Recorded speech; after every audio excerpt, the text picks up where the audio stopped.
Ladies and gentlemen, good day and welcome to the Marksans Pharma Q2 FY24 earnings conference call hosted by Elara Securities Private Limited.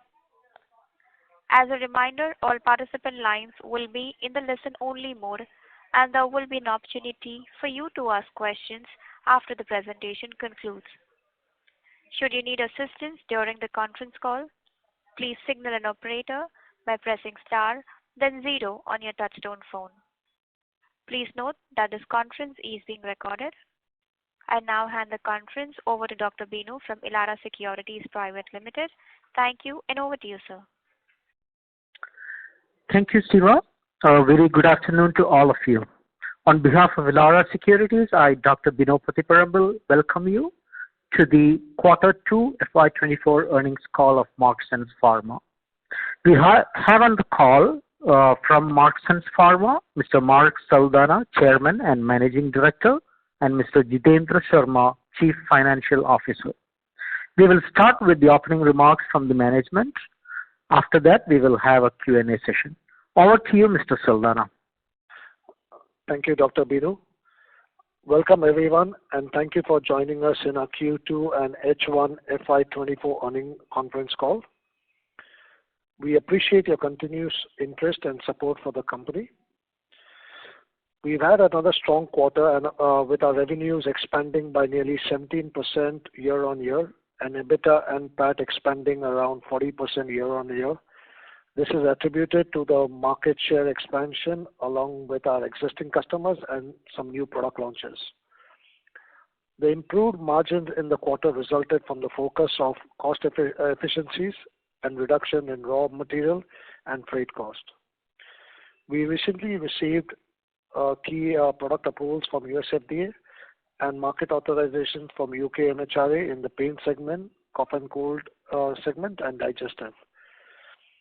Our continued focus remains on strengthening our product pipeline and creating a complete offering in our 4 key therapeutic segments, that is pain, cough and cold, gastro, and anti-allergy. On the compliance front, the US FDA inspection, which was conducted in October 2023 for a wholly owned subsidiary TimeCap Laboratories, was completed with EIR status. Moving on to our operational environment, we saw improved demand and volume growth across all our key markets, and the pricing pressure is normalized for our RX products in the US. We witnessed a reduction in rates of few raw materials and freight rates compared to the last year, resulting in improved margin in the quarter. An update on the newly acquired Teva manufacturing unit in Goa. We are presently on track with the expansion capacity and integration of the manufacturing unit, and a recent audit from the German health authorities was successfully completed with no major observation. We expect the revenue contribution from this unit to increase quarter on quarter. Building our momentum, we are optimistic about driving growth through our base business and strategic initiatives, which will maximize shareholder value.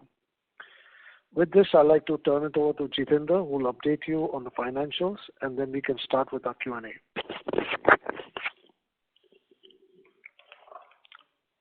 Thank you, sir. For Q2 of FY24, our operating revenue was at rupees 531 crores, an increase of 17.4% compared with rupees 452 crores in the same quarter of last year. The US and North America was at rupees 222.3 crores, representing an 16.8% increase year-on-year basis. UK and EU formulation market grew by 20.6% year-on-year basis to rupees 233 crores. This was on account of new launches and incremental market share. Australia and New Zealand formulation market recorded revenue of rupees 48.4 crores, an increase of 10.3% on year-on-year basis. The rest of world recorded sales of rupees 27.3 crore in the Q2 of FY24. Gross profit was at rupees 278 crores, up 21.4% year-on-year basis.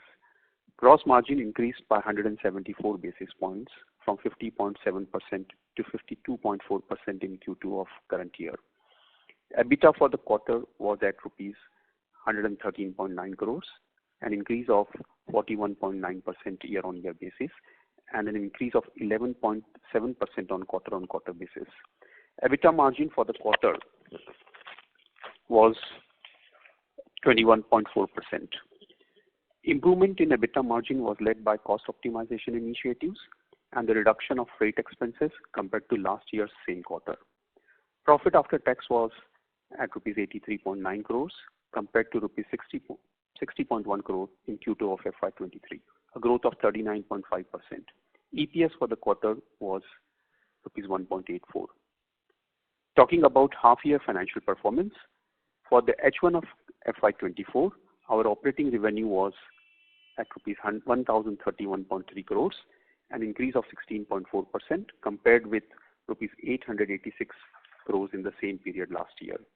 The US and North America was at rupees 415 crores, representing a 14.1% increase year-on-year.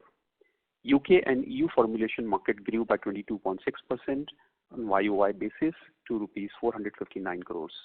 Australia and New Zealand formulation market recorded revenue of 107 crores, an increase of 10.9%. The rest of the world recorded sales of 49.5 crores in the Q2 of FY24. Gross profit for the first half of the year was at rupees 535 crores, up 19.5%. Gross margin increased by 137 basis points from 50.5% to 52% in H1 of FY24. EBITDA for the period was at rupees 215.9 crore, an increase of 41% year-on-year. EBITDA margin stood at 20.9%. Profit after tax was at rupees 154.3 crores compared to rupees 120.3 crore in H1 of FY23, a growth of 28.3%. Growth is attributed to improved performance. However, there is an increase in tax rate in UK from 19% last year to 25% in the current year. EPS for the H1 of FY24 was at rupees 3.4 per share. In H1 of FY24, the cash from operation is at rupees 90.6 crore and the free cash flow is at minus 29.3 crore. This is on account of higher capex in the quarter. The capex incurred during the period was 119.9 crores. The investment is in line with our plan for scaling the acquired manufacturing unit from Teva Pharma in Goa, and we spent rupees 16.89 crore in the R&D, which amounts to 1.6% of the sales. We continue to remain debt-free and had a total of rupees 661 crore of cash as of 30th September 2023. With this, I would like to open the floor to question and answer. Thank you very much. Thank you very much, sir. Ladies and gentlemen, we will now begin with the question and answer session. Anyone who wishes to ask a question may press star and 1 on their touchtone telephone. If you wish to remove yourself from the question queue, you may press star and 2. Participants are requested to use only handsets while asking a question. Ladies and gentlemen, we will wait for a moment while the question queue assembles. Thank you.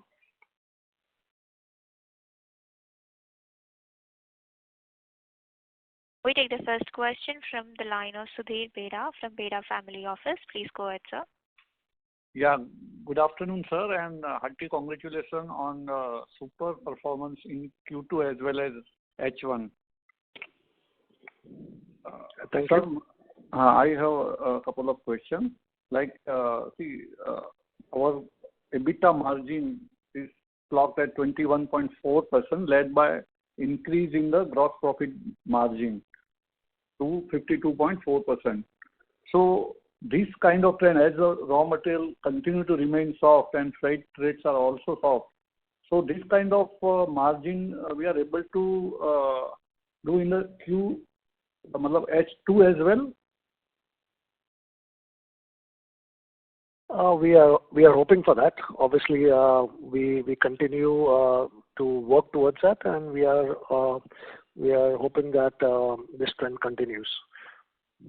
Great. And sir, my second question is, now I believe that Teva facility is now completely integrated, and now the revenue can flow from that facility. So I think, do you expect that growth rate could be higher in H2 as well because of Teva facility coming into operation? Yeah, so the Teva facility is in operation, but the integration is still going on. We have invested we've invested a decent amount, and we have to continue investing to ensure we upgrade the facility in terms of capacity. Like I mentioned in my introduction, that we do expect growth quarter-on-quarter basis where Teva is concerned, but you will see the full potential of revenue generation only somewhere in April 24 onwards. And can you throw some light on firstly the new product launches and the demand scenario in UK and US? If you can throw color on that, these two aspects. Well, new product launches, obviously, we are into different segments, so there are a lot of new products that are, and as and when a product does get approved, like we've received esomeprazole approvals, or we've received cyanocobalamin and few other approvals, we basically we launch it in the respected markets, and we basically take market share through our distribution channels that are already existing. So it increases the product portfolio, and it obviously increases our revenue and penetration into the market. So we do see with the product approvals coming in, our revenue generation happening on those segments in respected markets. And demand scenario, sir, in US and Europe, in view of recessionary kind of trend going on there. So, did you say demand scenario? Yeah, in US and Europe market. So we do see our growth drivers being in US and in Europe. We do believe this trend will continue for the coming year also. So we are quite optimistic on both these markets. Great. Thank you, sir, and again, hearty congratulations on super set of numbers. All the best. Thank you. Thank you. We take the next question from the line of Sriram, an individual investor. Please go ahead, sir. Yeah, thanks for the opportunity. So just wanted to understand, can we expect a buyback in FY24? We have to yet work on that, but we like in the last conferences, based on free cash flow determination, we will basically be splitting it between potential buyback or dividends. Okay, great. Another thing I would like to know is, how is the competition scenario in UK and US markets for OTC products? Well, it's crowded and tough as always. That's the nature of the beast. So it is not simple. Just that whatever we do, we excel at it, and we basically work hard towards getting market share penetration into that segment, and we've got a bit of a longer history where that product portfolio or segments are concerned. Great. Thank you, sir, and wish you all the best. Thank you very much. Thank you, sir. We take the next question from the line of Ishita Jain from Ashika Stock Broking. Please go ahead. Hi. Congrats on a good quarter. So my first question is, so for our backward integration plans and subsequent DMF filings, can you talk about which products is backward integration a priority? So which are the raw materials that are more sensitive or strategically more important for us to backward integrate? So we've taken obviously our wish list is quite large, but we have basically selected one item on each category. So we picked up one item in pain, and we are working on ibuprofen. Then in anti-allergy, we have picked up another product, and in digestive, we picked up a product. So there are three categories that we are targeting, so that we have a single product in every category, and then we can expand our product portfolio from there on. Okay, makes sense. Second question. So we are expecting US to be a major growth driver going forward, especially when operating leverage kicks in. Can you comment on what is the timeline on this and how many more launches are we expecting in the US this year? And finally, from a geography mix standpoint, what is the percentage of our revenue that we think is going to be US, say by end of FY25? I think US will be. I mean, it's a very close call because both the markets are very strong. So I think US will be very close to 48%, maybe, and between 45 to 48% by FY25, and UK will be pretty much around the same, 40% or 42%, 45%. Got it. If I could just squeeze in one more. So cash on books is about approximately 700 crores. Can you comment on our capital allocation strategy going forward? I know it's mentioned in the investor presentations. Just want to know what kind of inorganic growth opportunities are we looking for from a product or a geography mix perspective? Well, obviously the first part of the capex deployment is to expand our capacity in the newly acquired plant, which was concluded only in April this year. So we are still working exhaustively and at a very rapid pace to scale up that capabilities to meet with our demand. So I do see some a decent amount of capex going there, and obviously then we have M&As that we are planning in a couple of geographies, Europe being one of that. Our plan is to expand our geographies. It's always been there. We have been in dialogue, but nothing concrete or nothing to put pen to paper or discuss about. But we are exploring M&As in Europe, basically. Got it. Thank you so much. I have more questions. I'll get back in the queue. All right. Thank you. Thank you. Before we take the next question, a reminder to all the participants, anyone who wishes to get into the question queue may press star and 1 on their touchtone telephone.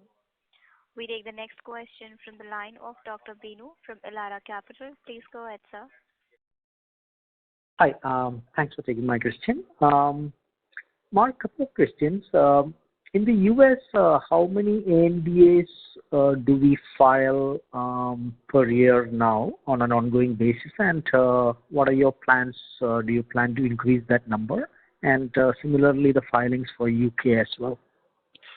So in US, we are averaging or we are targeting very close to 5 ANDAs.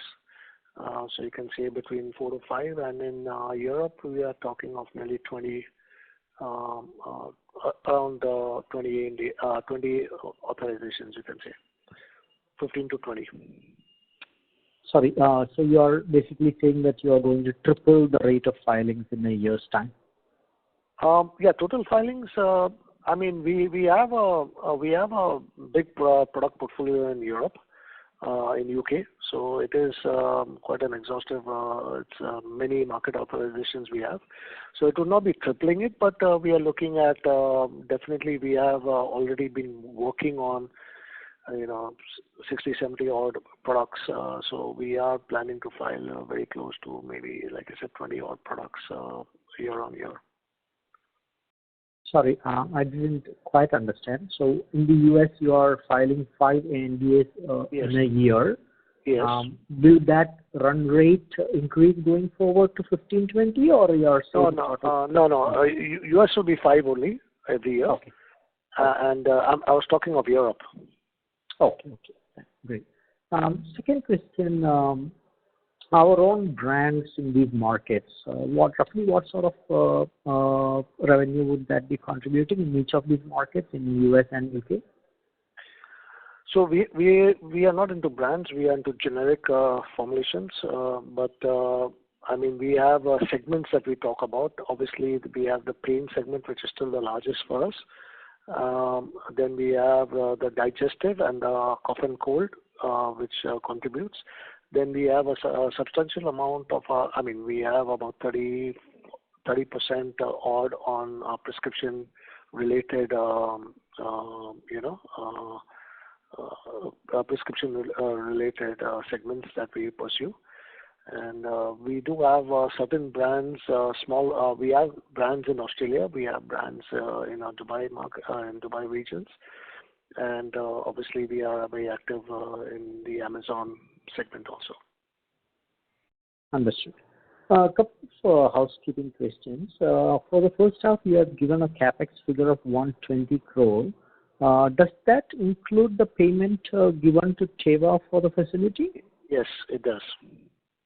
Oh. And I have seen a jump in depreciation this quarter. Is that related to the Teva facility, and does it fully capture the impact? Yeah, hi Binu, this is Jitendra here. Yes, this depreciation for the quarter includes the Teva facility depreciation. So we started depreciating it from this quarter onwards. Perfect. Great. I'll join back with you. Thank you very much. Thank you. Thank you, sir. We take the next question from the line of Viraj Mahadevia, an individual investor. Please go ahead, sir. Hi, Mark, Jitendra. Congratulations. Good, encouraging results. Mark, you mentioned briefly ago that you were looking at 3 molecules across different therapeutic areas for potential backward integration. Yes. These 3 molecules represent what percentage of your overall revenue, of your total revenues that you're looking to backward integrate? So about very close to 30%. Okay. And when is the impact of that backward integration likely to kick through in terms of lower raw material benefits as a result of these agreements? Maybe mid or latter part of 2024. Calendar year? Yeah. Okay. Okay, perfect. Thank you. That's all. All the very best. Thank you. Thank you, sir. We take the next question from the line of Milin, an individual investor. Please go ahead, sir. Hi, Mark. Congratulations on good set of number, and thanks for the opportunity. So, Mark, considering the additional capex that we are doing for the new facility and for the backward integration, how much additional capex do you see we are going to make an investment in the next 6 to 12 months? We are looking between 80 to 100 crores. Okay. So is that for any future growth, then is that the full capacity for the Teva, or we can still add few more plants and make few more investment at the same facility? No, obviously we can make some more investments, but this is the initial onset that we had planned. Like I mentioned, very close to 200 crores was going to go into facility, including the acquisition costs. So that's pretty much what we are planning to do. And then obviously maybe after a year and a half, we may have to invest more to increase our capacity further on.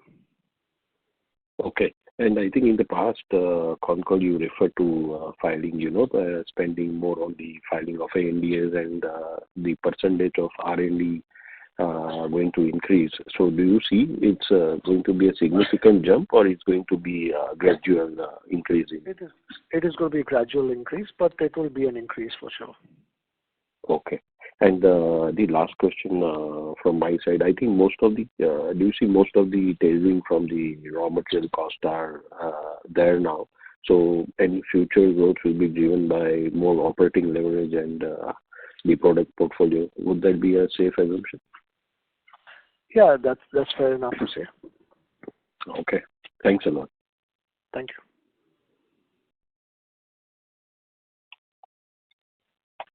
Thank you, sir. Before we take the next question, a reminder to all the participants, if you wish to join the question queue, you may press star and 1. We take the next question from the line of Prerit Chaudhary from Green Portfolio. Please go ahead, sir. Hello. Yeah, congratulations for a good set of numbers. I just had 2 questions. First one is, so we had planned to file DMF for backward integration on September. Any updates on that, if you can provide? We are still in working towards that. Okay. All right. So any tentative dates, I mean, by when month we can file those DMF?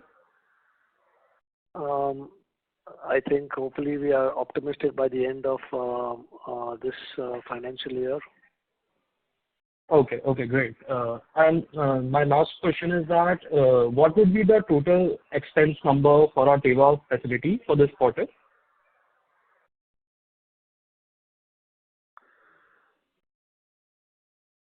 You're talking of the expense? Yeah, expense amount for the whole Teva facility for this quarter. Around 10 crores.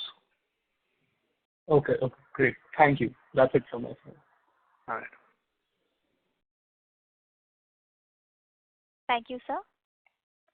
The next question is from the line of Ishita Jain from Ashika Stock Broking. Please go ahead.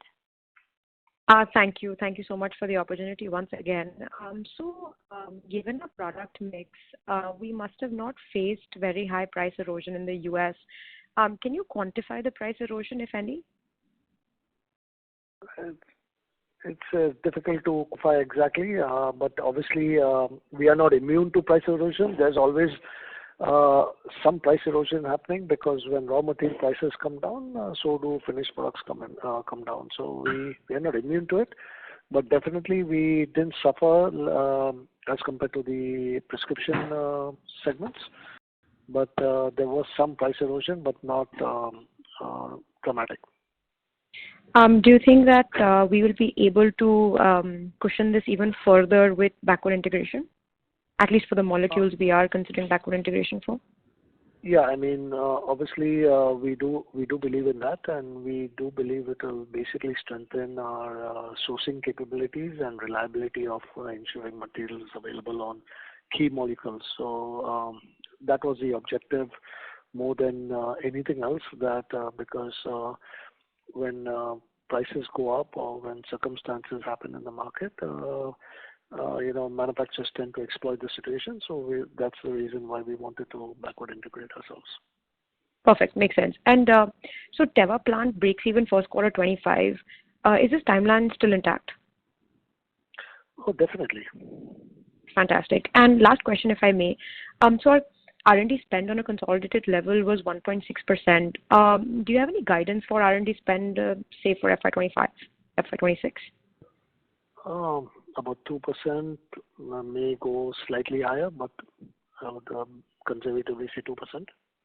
Great. Thank you so much and all the best. Thank you. Thank you. Ladies and gentlemen, a reminder, if you wish to ask a question, you may press star and 1 on your touchtone telephone. Anyone who wishes to ask a question may press star and 1. The next question is from the line of Vileen, an individual investor. Please go ahead, sir. Yeah, thanks for the opportunity again, Mark. Mark, I think there are confluence of all these good tailwinds that are coming together.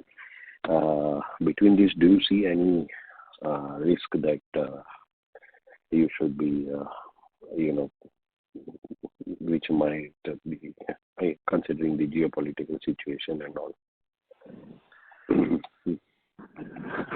Geopolitical situation, I mean, there's not much of control we have out there. Geopolitical is something which I think globally is always a risk from the global scenario. The overall countries and industry that will have pretty much a proportionate impact if things go south. But I think pharma industry basically is quite immune because at the end of the day, people still need medications. And we are optimistic that whatever geopolitical scenarios do arise, we'll probably be the least impacted out there. Okay. That's it from my side. Thanks. Thank you. Thank you, sir. The next question is from the line of Nitin Agarwal from DAM Capital. Please go ahead, sir. Hi, Mark. Two questions. One is, if you could just really recap the proportion of OTC business for US and UK for us in H1. We are right now trending at very close to 70 to 30, 70 and 30. US is 70 and RX is about 30. In the US? US it may be, I'm talking of globally. US it may be slightly more, maybe 78. And UK would be similar, about 70-30? Yeah, I mean, UK, the RX portfolio is slightly larger, so that's where the average comes down to 70-30. Okay. And do you see this proportion sort of changing over the next 3 odd years, 3 to 5 years? I think it will be pretty much standard, maybe 5% here and there. OTC maybe 75, RX maybe 25. Okay. And lastly, with the Teva plant capacity being available for us, what degrees of freedom does it just give you from a planning perspective? So you're looking to push in more volumes of existing products in the same geographies, or you're looking to go out to more geographies? What are you really thinking about it? So basically, we are looking at the same geographies and pushing more volumes and products, both because of new product launches into similar geographies that we are already existing. So obviously, we are talking of nearly looking at potentially doubling our supplies into the geographies that we are already existing. Thereby, that's where the growth is going to be generated, because while the front end we have a strong order book status, we need to ensure infrastructure supports those initiatives and fuels the growth out there. So we do see Teva giving us equivalent amount of revenue like our existing old plant. So and that's where we are investing on this capex out there. So, and it will also help us and assist us in any new geographies we basically venture into.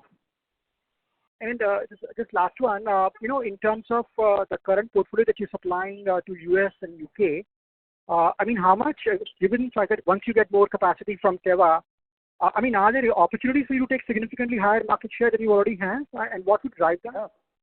Yeah, that's pretty much it, right? So we will be able to get more market share. We'll be able to service more market share because we have additional capacity and we are a reliable supplier. So we already have penetration, we already have distribution, and all we need to do is expand our product portfolio and also expand our products within the same clientage. And that can happen with additional capacity. Sorry, it just persists of that. But over the last year or so, you've had situations where you didn't take up business because you didn't have capacity? Or was that like a widespread thing for us? No, it wasn't that, Nitin. It's basically we could foresee that, okay, our existing plant is reaching to its optimum, and we need more facility to service increasing demand. Our order book status pretty much for next year, a decent amount of that is going to be will be basically coming out from the new facility. So we could foresee that after a certain amount, we would need additional capacity to service increased demand and growth. So that's where the Teva facility comes into play. And lastly on this one, when you're taking higher market share or higher volumes, so in your current products, so is it it's more about it's a market which is growing that you are participating in, or you're taking market share? And if you're taking market share, what are typical kind of players you're taking the market shares from? So obviously, I don't think the market is going to the tune of our growth, but we are taking market share, and again, product portfolio, new product added to the portfolio helps us to also add to the basket of our market share and revenue. And when you talk of taking market share from competitors or from lead companies, you're looking like Perrigo and PLDs and various other top companies that are existing already there. Okay. Thank you so much. Best luck. Thank you. Thank you, sir. Ladies and gentlemen, a reminder to all the participants who wish to join the question queue, may press star and 1. यही सबसे बड़ा काम है बाहर निकल के यहाँ से काम Participants, if you wish to ask a question, you may press star and 1 on your touchtone telephone. We take the next question from the line of Hiral Nandu from Kalpavruksha Capital. Please go ahead, sir. Congratulations for Mark and Jitendra ji for the good set of number. Just one question on the brand thing. If I heard something, and correct me if I got wrong, I just wanted to understand how we are planning to expand our own brand in the various geographies. I heard that we have in presence in Australia and Dubai, I think, on the branded side. What about the other geography? Presently, obviously, we have a few markets that branding business can. Those markets are more branded than generics. Looking at India, for example, so that is a huge possibility. Then you're looking at certain markets in Europe, which basically encourages branding, and you're looking at certain other even in US you have looking at Amazons or the e-retail type of opportunities that exist. But I would say in branded business, the markets that we are presently in, when we talk of US or we talk of UK or Europe, they are more generic driven, and our focus is there. We may explore brands, but they are relatively very small in terms of the revenue contribution. And the big markets are obviously India, and we would explore M&As as and when we get an opportunity for that. So the margin profile will certainly be higher in the branded products, right? Or even the generic brand will give a similar margin? Well, we always look at expanding our margins, and we are always working towards that. The branded business does give definitely lucrative bottom lines, but that is once it reaches a certain level of revenue and optimization. Till then, you have to invest a lot of money into marketing and sales and everything. So it's a chicken and egg situation. It's not like from day one branded business gives you business bottom line, and actually a lot of investments go into branding. Correct. And as you rightly said, even the M&A could help it to cut down that cost and the timeline, so which might help. Yes, definitely. Perfect. Thank you, and all the best. Thank you. Thank you, sir. A reminder to all the participants, if you have a question, you may press star and 1.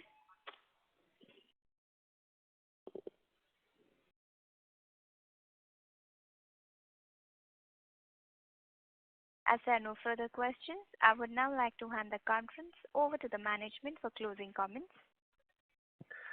I'd like to take this opportunity to wish everyone on the call and all our shareholders a very happy Diwali, and have a great year ahead, and be safe. Thank you.